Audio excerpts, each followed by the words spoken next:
Dirty dealings, corporate battles, consumer woes. This is Evening 5. Sime Darby Plantation, the world's largest palm oil producer by acreage, plans to change its brand name to SD Guthrie as it seeks to assert full control over its identity. The company will seek shareholders' approval for the new name at an extraordinary general meeting on a date to be announced later. It will also obtain the necessary legal and regulatory approvals.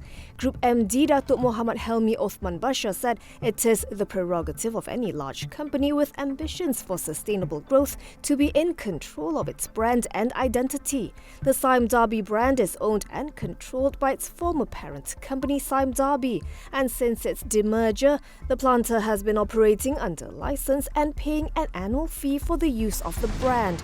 The situation, it said, imposes significant constraints on Sime Darby Plantation's ability to make its own strategic decisions for the brand and business. In proposing SD Guthrie as the new brand, the company aims to present itself as a fully integrated player in the industry, with interests and potential beyond upstream plantations. Stock exchange operator Bursa Malaysia booked a 34% jump in its first quarter FY 2024 net profit from a year earlier, thanks to higher trading activity and fees from listings and other services. Earnings came in at 75.03 million ringgit, while top line climbed nearly 20% year-on-year to 187.2 million ringgit. Its CEO Datuk Muhammad Umar Swift said Bursa started the year on a firm footing, drawing upon the past year's positive momentum. He noted the average daily trading value for the securities market's on-market trades continued to grow, rising 36.9% to 2.9 billion ringgit.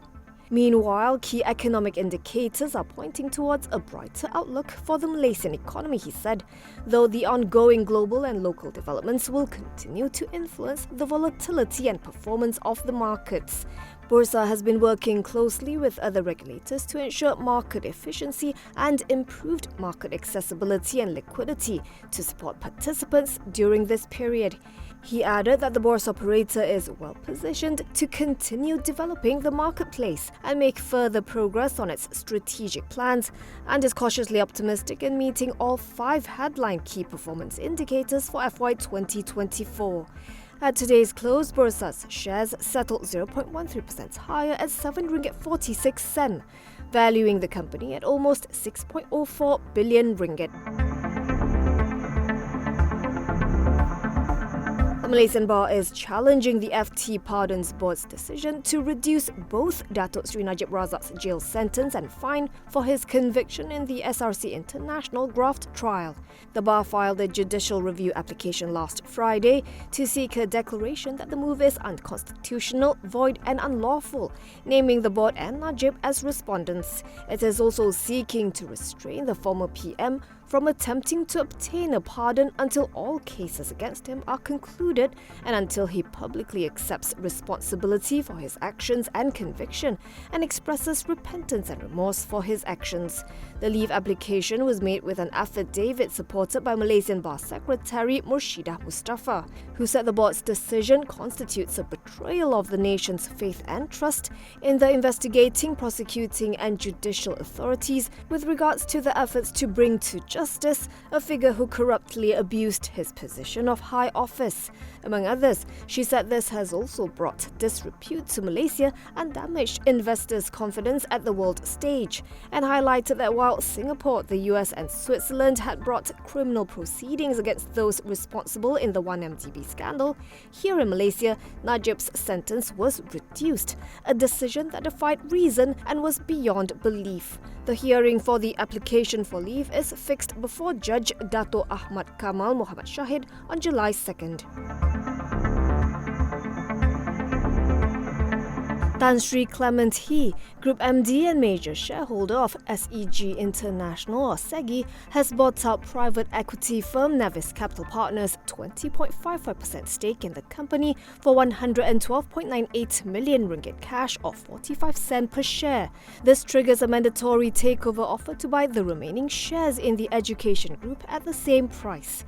According to a notice by M Investment Bank issued on behalf of the group, Hii's EduEdge Equities, in which he is the sole director and shareholder, bought the stake that comprised 251.07 million shares from Pinnacle Heritage Solutions, which is controlled by Navis Capital. The acquisition price, equivalent to 45 cents per share, represents a 32% discount to SEG's last close of 66 cents. The purchase raised the stake held by Hii, the ultimate offeror in the deal, from 32.46% to 53.01%. Together with the 0.08% SEGI stake held by his son-in-law, Dato' Dr. Dennis Ling Sieh Heng, who's acting in concert with Hii in the deal, their collective shareholding now stands at 53.09%. The offer is unconditional, though the offerors intend to maintain SEGI's listing status on Bursa Malaysia. Ekuinas, the state-owned private equity firm also known as Ekuinas, said it has acquired an 80% stake in active pharmaceutical ingredients maker Symbiotica Specialty Ingredients. Financial details of the transaction were not disclosed. Symbiotica is based in Penang with manufacturing facilities in Kedah and specializes in manufacturing active pharmaceutical ingredients for corticosteroid and steroid hormones. According to Ekuinas' statement, Symbiotica serves more than 70 other countries with a strong presence in Europe and Asia.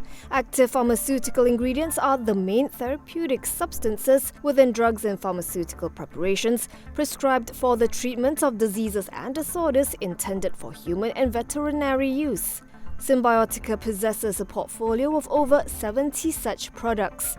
Ekuinas CEO Dato' Syed Yasir Arafat said active pharmaceutical ingredients have been identified as a key growth segment for the pharmaceutical sector in the NIMP 2030. He said the market for corticosteroids, steroid hormones and non-steroidal active pharmaceutical ingredients stood at $36 billion or 171.63 billion ringgit in 2023 and is projected to grow at a compounded annual growth rate of 6.7% by 2027. As one of Southeast Asia's largest makers of the ingredients, he said, Symbiotica is well positioned to take advantage of the macro trends driving the sector's future growth.